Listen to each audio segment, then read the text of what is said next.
मध्य प्रदेश शासन के digital learning programme के तहत आज 10वीं कक्षा के हिंदी विशिष्ट विषय के कविवर बिहारी द्वारा रचित सौंदर्य बोध पाठ के साथ मैं पुण्यपाल सिंह बुंदेला उपस्थित हूँ।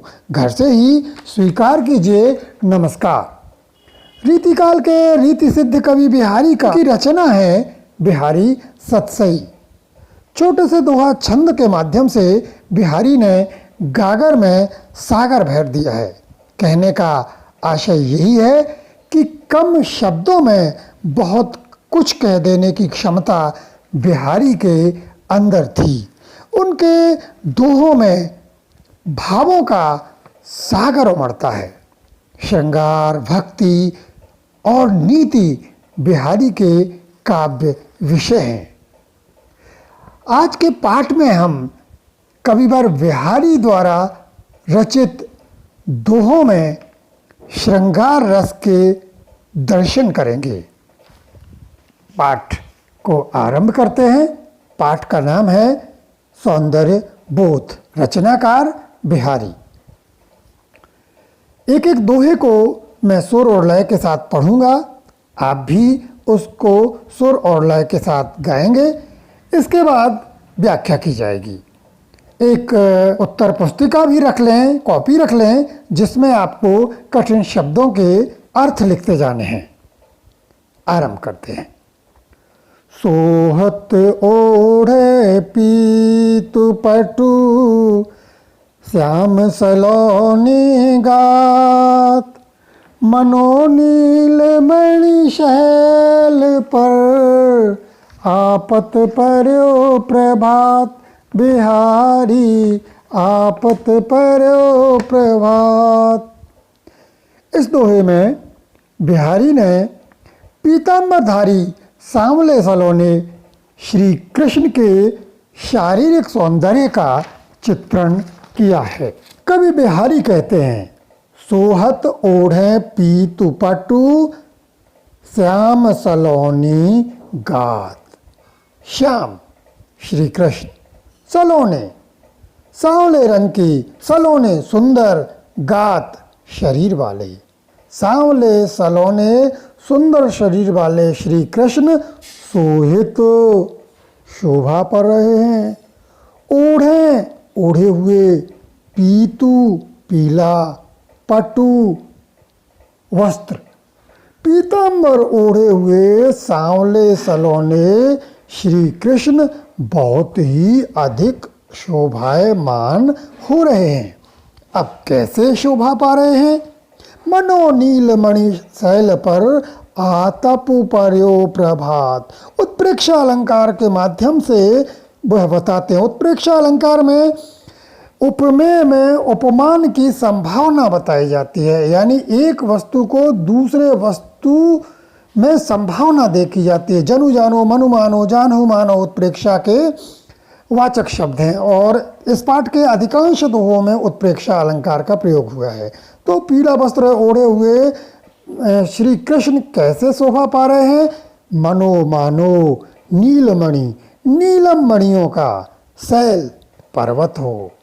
आतपु पर्यो प्रभात, और उसके ऊपर सुबह का, प्रभात का सूर्य आप्त हो रहा हो, दीप्त हो रहा हो, प्रकाशित हो रहा हो।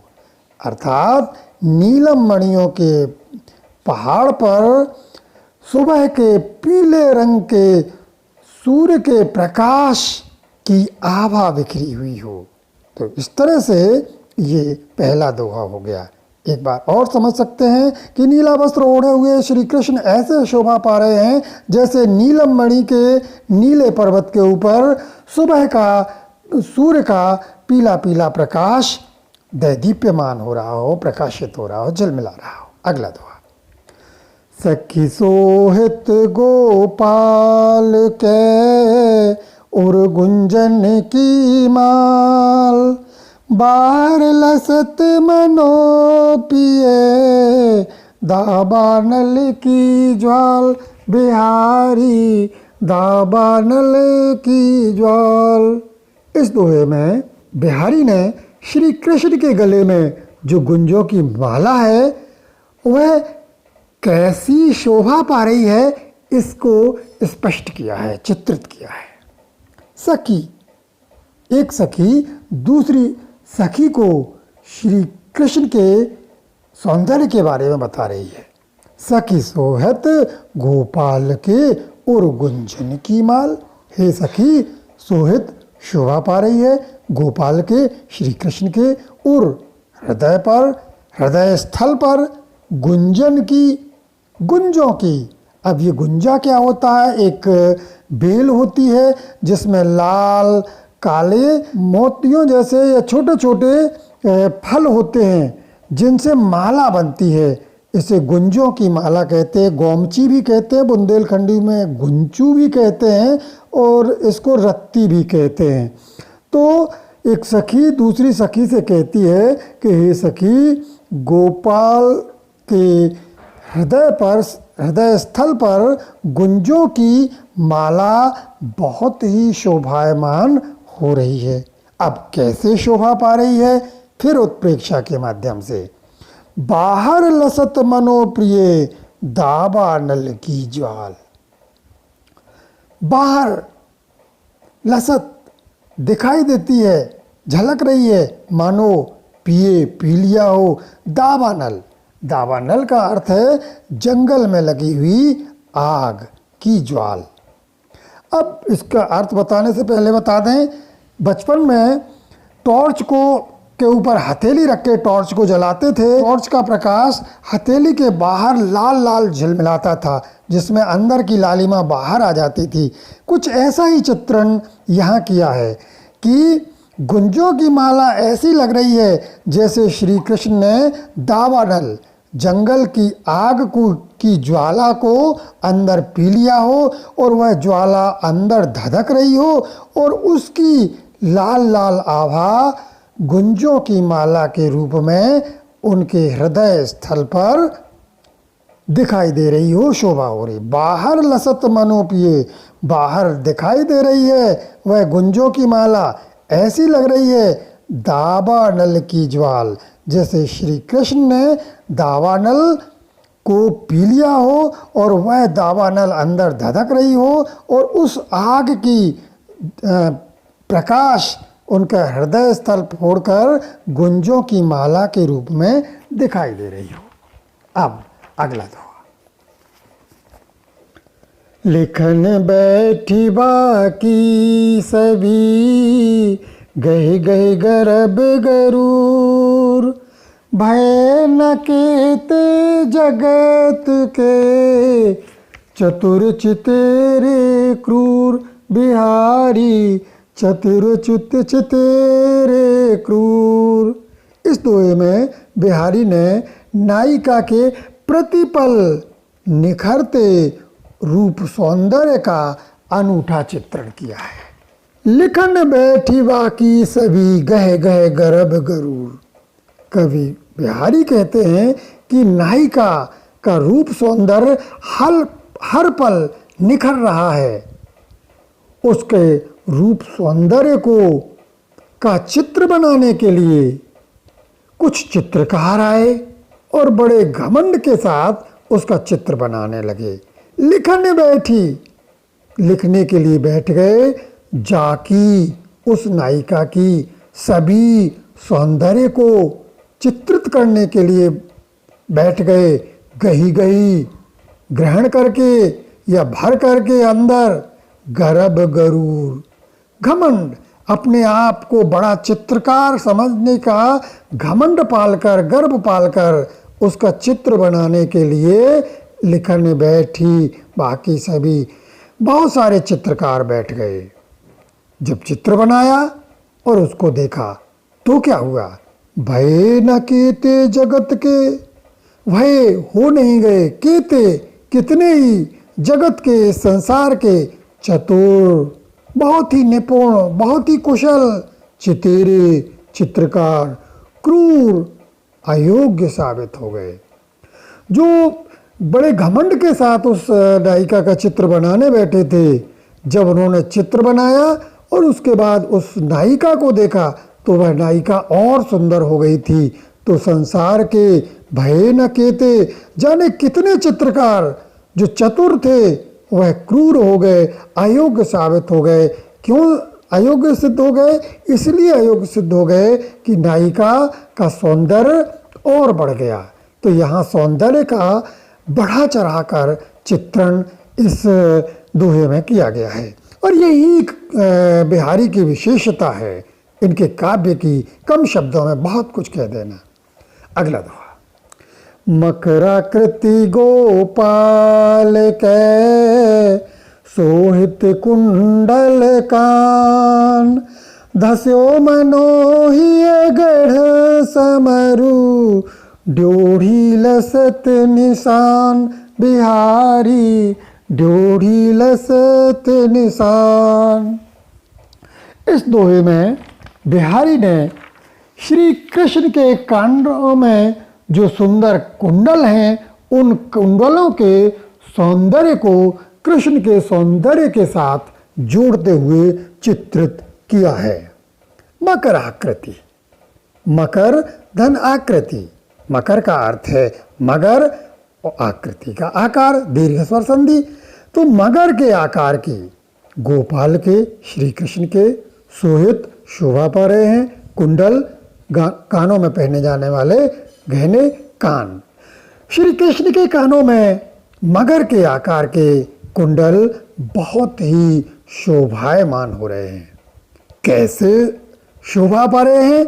धस्यो, धस गया हो, प्रवेश कर गया हो, जीत गया हो। हिय गढ़, हिय माने हृदय का, गढ़ माने किला, समारू कामदेव। जैसे श्री कृष्ण के हृदय के किले के ऊपर चढ़ाई करके कामदेव ने उनके हृदय को जीत लिया हो, अर्थात कामदेव ने उनके हृदय रूपी किले को जीत लिया, अर्थात उनका हृदय का जो किला है वो कामदेव के सौंदर्य से भी अधिक सुंदर है। और जब कोई किला जीत लेता है तो उस किले पर निशान लगाता है, ध्वज लगाता है, विजय का प्रतीक लगाता है। ड्योढ़ी लसत निशान। ड्योढ़ी, ड्योढ़ी का अर्थ है दरवाजे पर, लसत दिखाई दे रहे हैं, निशान या कुंडल रूपी जो कुंडल हैं यह उस कामदेव की जीत के प्रतीक के रूप में ही है।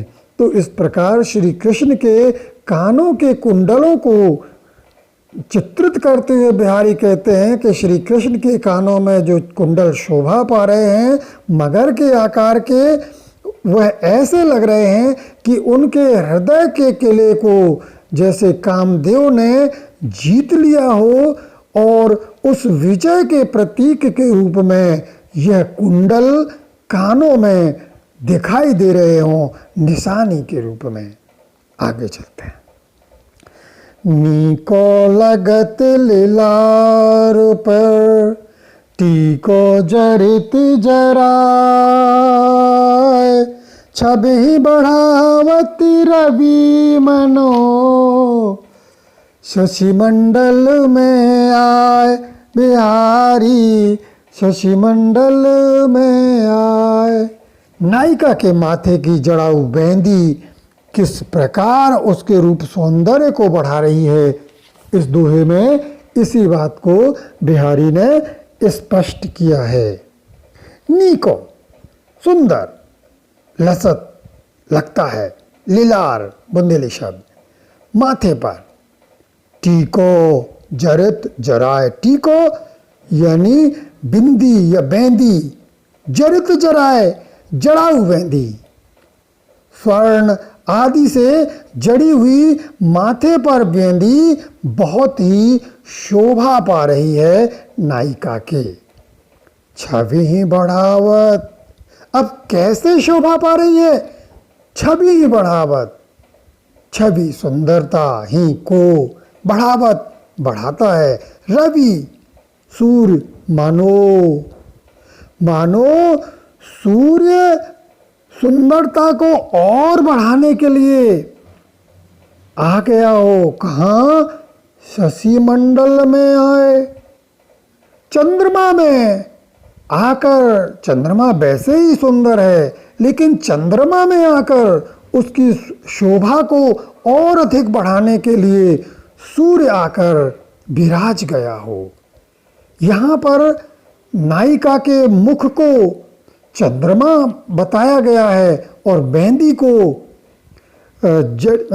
सूर्य बताया है।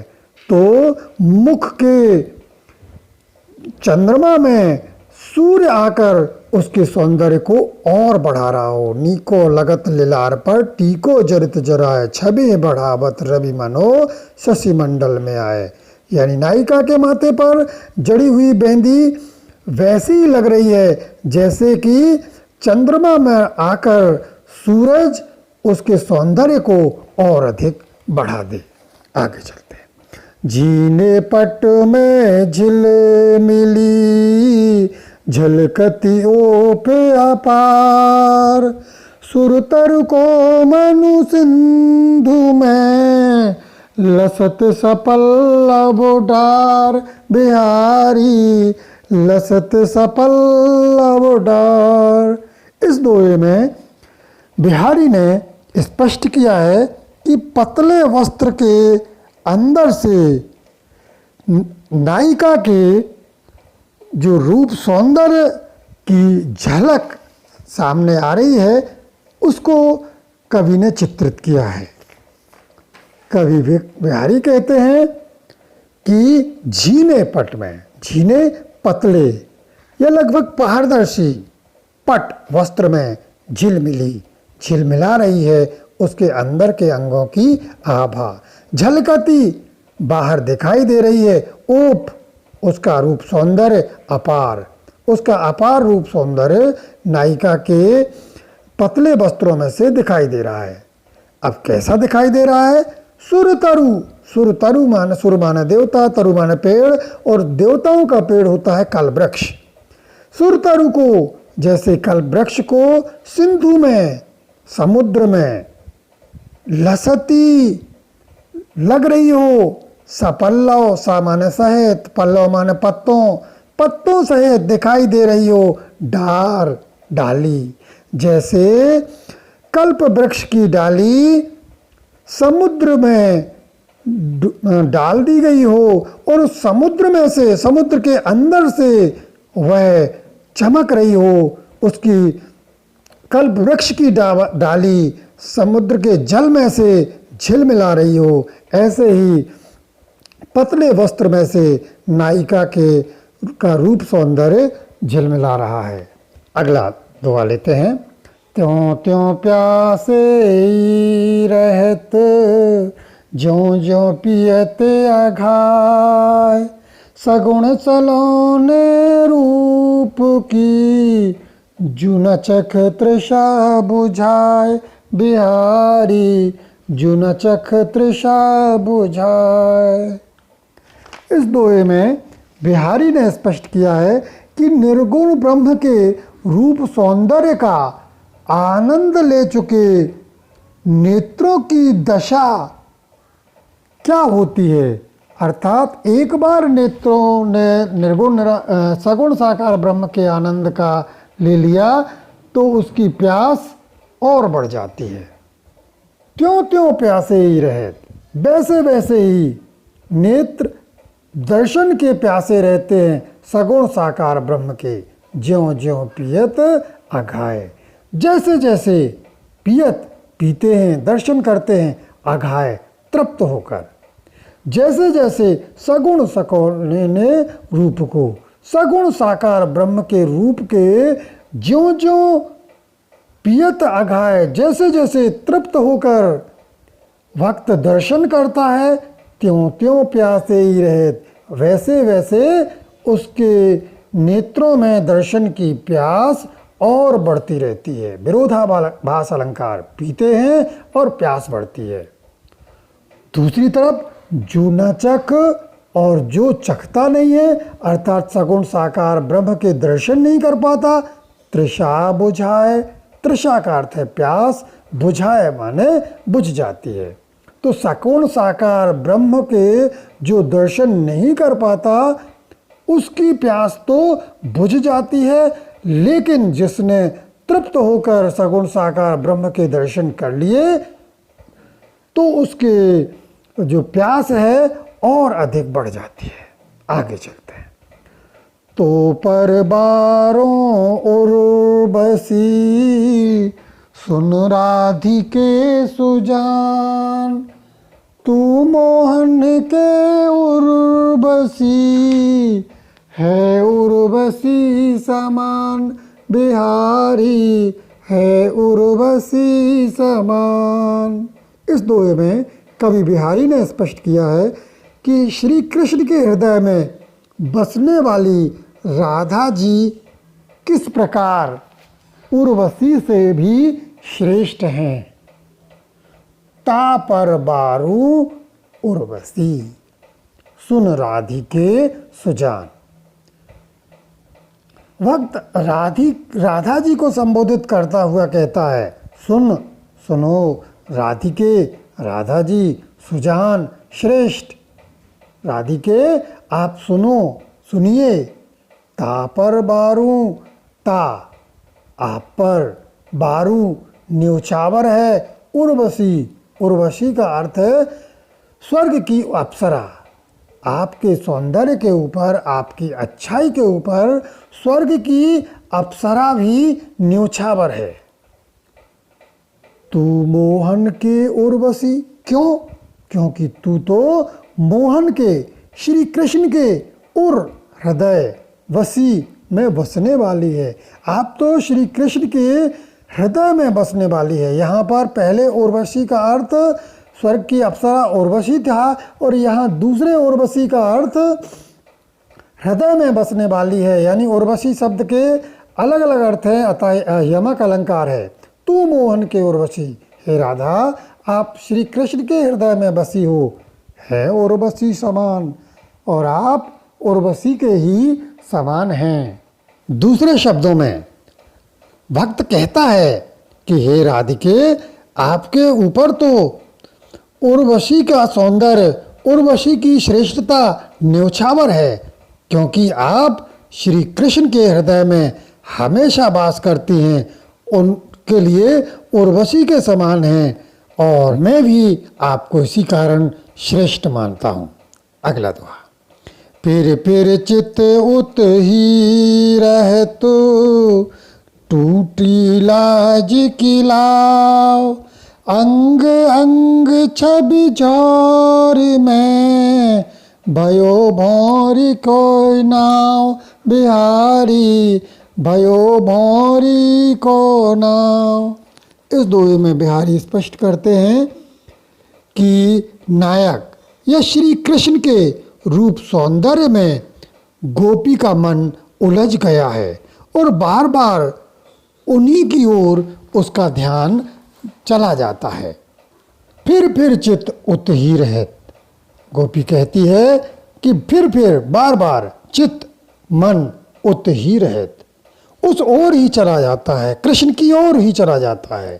टूटी लाज की लाओ, लाज शर्म की लाओ डोरी, लज्जा की डोरी टूट गई है, बार बार मन वहीं पर चला जाता है।